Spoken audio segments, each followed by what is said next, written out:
বেলায়েতের আকাশের একটা নক্ষত্রের নাম হচ্ছে জুনায়েদ বুগদাদি। ইনি কে ছিলেন? একজন পালোয়ান ছিলেন, পালোয়ান কুস্তিগিরি ছিলেন। তো বাদশা একদিন বলছে, জুনায়েদ, আমি তোমার এত খাওয়াই, এত পড়াই, তোমার পিছনে এত খরচ করি, কিন্তু তোমার শক্তি কখনো দেখার সুযোগ হয় নাই। কারণ তোমার নাম শুনলে কেউ তোমার সাথে আর নড়তে আসে না। জুনায়েদ, আমার বড় ইচ্ছা আমি তোমার একটু মোকাবেলা দেখবো, তোমার তাকত দেখবো। জুনায়েদ বলে, হুজুর অসুবিধা নাই, একটা কাজ করেন, মোটা অঙ্কের একটা পুরস্কার ঘোষণা করেন, মানুষ পুরস্কারের লোভে বড় হলেও আসবে। বাদশা বলে, তোমার কথাটা আমার ভালো লেগেছে, এলান করে দিয়েছে, অমুক তারিখ অমুক দিন জুনায়েদের সাথে মোকাবেলা হবে, যারা আসবে যদি জুনায়েদের সাথে পারো তাহলে মোটা অঙ্কের পুরস্কার দেওয়া হবে। চারিদিকে উল্লাস আর উদ্দীপনা সৃষ্টি হয়েছে। জুনায়েদের সাথে কে নড়তে আসবে? মানুষ দেখার জন্য এসেছে। কে আসবে নড়ার জন্য? কে নিজের জানের বিনিময়ে পুরস্কারের লোভ করবে? সবাই উপস্থিত, কিন্তু কেউ জুনায়েদের সাথে নড়ার জন্য মাঠে আসতেছে না। দেখে একজন হ্যাংলা পাতলা একজন মানুষ মাঠের মধ্যে এসেছে। এসে লেফারিকে ডাক দিয়ে বলে, আম্পায়ার যে খেলার পরিচালক যে, তাকে ডাক দিয়ে বলে, আমি জুনায়েদের সাথে লড়বো। ওই খেলার পরিচালক যে, সে একবার জুনায়েদের দিকে তাকায়, একবার ওই বান্দার দিকে তাকায়। ওই বান্দারে জিজ্ঞাসা করে, আপনি কি নড়তে আসছেন না মরতে আসছেন? বলে, খেলার পরিচালক সাহেব, আপনার কাজ হলো খেলা শুরু করা, আমি নড়বো নাকি মরবো এটা আমার কাজ, আপনি শুরু করেন। বলে, ভাই সব ঠিক আছে, কিন্তু একটা তো মিলের কাছাকাছি হওয়া দরকার আছে, এটা তো একদম অমিল, মানে আসমান আর জমিন। এই অবস্থায় কেমনে খেলা শুরু করি? বলে, করেন না। জুনায়েদকে খবর দেয়া হলো, জুনায়েদ আসো, তোমার জন্য নড়ার জন্য এক মানুষ প্রস্তুত আছে। চারিদিকে যখন খবর হলো, সবাই উৎসব মুখর ভাবে দৌড়ে এসেছে। কে এসেছে জুনায়েদের সাথে নড়ার জন্য, তাকে একবার দেখবে। সবাই উপস্থিত ময়দানে। জুনায়েদ সামনে এসেছে, ওই বান্দাও সামনে এসেছে। খেলার পরিচালক যিনি খেলা স্টার্ট করার জন্য, শুরু করার জন্য ইশারা করলেন, খেলা শুরু হলো। জুনায়েদ যখন ওই বান্দার কাছে আসলো, উনিও জুনায়েদের কাছে গেলেন, গিয়া বলে, জুনায়েদ তুমি আমাকে চেনো? জুনায়েদ ডাক দিয়ে বলে, না, আমি তো আপনাকে চিনি না, আপনি আমার সাথে নড়তে আসছেন এতটুকু জানি। বলে, না জুনায়েদ, আমি হচ্ছি রসুলের সৈয়দ জাদা, আমি রসুলের আওলাদ। আপনি কেন? বলে, আমার ঘরে 3 দিন কোনো খাবার নাই, 3 দিন ঘরের চুলায় আগুন জ্বলে নাই। মানুষ, আমি আওলাদে রসুল বলে মানুষ আমাকে কোনো কাজ কামে নিতে চায় না, আমার ইজ্জতে ঘাটতি হবে বলে কোনো কাজ কামে আমাকে নিতে চায় না, আমি আওলাদে রসুল বলে, যার কারণে আজকে 3 দিন আমার ঘরে খাবার নাই। জুনায়েদ, আজকে এসেছি মনে স্থির করে, হয়তো তোমার সাথে নড়ে তোমাকে হারিয়ে যা পাবো সেগুলা ঘরে নিয়ে গিয়ে সন্তানের মুখে তুলে দেব, না হলে তোমার সাথে নড়ে ময়দানের মধ্যে শহীদ হয়ে যাব, এই নিয়ত নিয়ে এসেছি।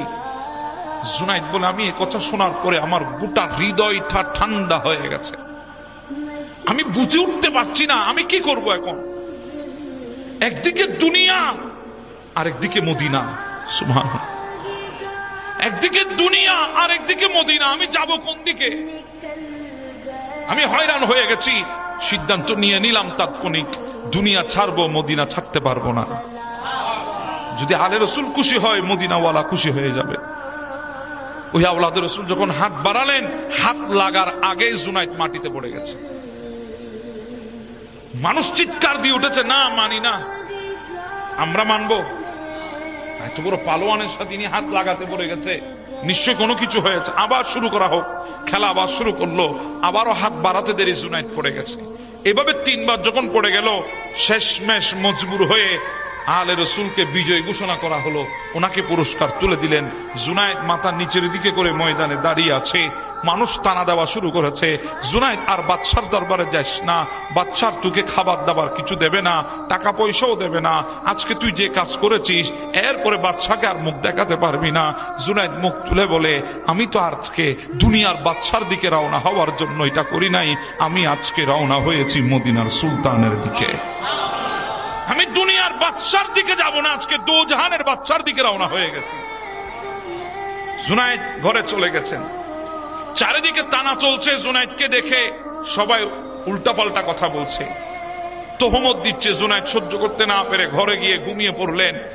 রাত যখন গভীর হলো, দেখছে ঘুমের মধ্যে আমার নবী পাক তশরিফ এনেছেন। এসে বলে, জুনায়েদ তোমার মন খারাপ করেছো? বলে না ইয়া রাসূলুল্লাহ, মন খারাপ করি নাই, শুধু একটা কথা চিন্তা করছিলাম আপনি নবীকে খুশি করতে পেরেছে কিনা, সেই চিন্তায় আমার মুখ মলিন হয়ে আছে। আমার নবী বলে জুনায়েদ আমি খুশি হয়ে গেছি। ও জুনায়েদ তুই পালোয়ান থাকবি না, আমি নবী তোকে বেলায়েতের সিংহাসনে বসিয়ে দেব, আজকে থেকে তুই জুনায়েদ বুগদাদি হয়ে গেছিস। হ্যাঁ, আমি সেই জুনায়েদ বুগদাদির কথা বলছি, যে জুনায়েদ বুগদাদি সমুদ্রের মাঝখানে জায়নামাজ বিছিয়ে নামাজ পড়তেন। আমি সেই জুনায়েদ বুগদাদির কথা বলছি, যাকে একজন বান্দা এসে বলে ও জুনায়েদ আমাকে একটু নদীটা পার করে দাও না, বলে হ্যাঁ আমি তোমাকে পার করে দেব। তুমি জুনায়েদ জুনায়েদ বলে জিকির করলে তুমি নদী পার হয়ে যাবা, আর আমি আল্লাহ আল্লাহ বলে জিকির করে নদী পার হব। ওই জুনায়েদের জায়নামাজের কিনারায় দাঁড়িয়েছে ওই বান্দা ইয়া জুনাইদু জিকির শুরু করেছে। ওই জায়নামাজটা চলা আরম্ভ করেছে নদীর পানির উপরে নৌকার মতো। যখন মাঝখানে যায় শয়তান ওয়াসওয়াসা দেয়, ও আল্লাহর বান্দা ইয়া জুনাইদু বলার কারণে যদি নদীর মাঝখান পর্যন্ত চলে আসতে পারো, ইয়া আল্লাহ বললে তোমার অবস্থা কি হবে একবার চিন্তা করো। তখন ওই বান্দা ইয়া জুনাইদু শব্দ ছেড়ে দিয়ে ইয়া আল্লাহ বলা শুরু করেছে। তখন ওই বান্দা পানির মধ্যে ডুবে যাচ্ছিল। জুনাইদ হাত ধরে ফেলেছে, বলে কিরে আমি তোমাকে বলেছি ইয়া জুনাইদু বলার জন্য, তুমি ইয়া আল্লাহ কেন বলছো? বলে চিন্তা করেছি ইয়া জুনাইদু বলার কারণে যদি নদী পার হওয়া যায়, ইয়া আল্লাহ বললে কি পার হব, সেজন্য ইয়া আল্লাহর জিকির করেছি। তখন জুনাইদ ডাক দিয়ে বলে আরে শোনো, তুমি আগে জুনাইদ পর্যন্ত পৌঁছাও, জুনাইদ পর্যন্ত যদি পৌঁছাতে পারো তুমি আল্লাহ পর্যন্ত পৌঁছাতে পারবে। সুবহান। আমি সেই জাতের কথা বলছি জুনাইদ বুগদাদি। কোন রিয়াজত কোন ইবাদত বন্দেগীর কারণে বেলায়েতের সিংহাসনে বসে নাই, শুধু আলে রাসূলের মুহাব্বতের কারণে আমার নবী বেলায়েতের সিংহাসন দান করেছে। বেলায়েতের আসমানের তারকা হয়ে গেছে জুনাইদ বুগদাদি, শুধুমাত্র আলে রাসূলকে মুহাব্বত করার কারণে।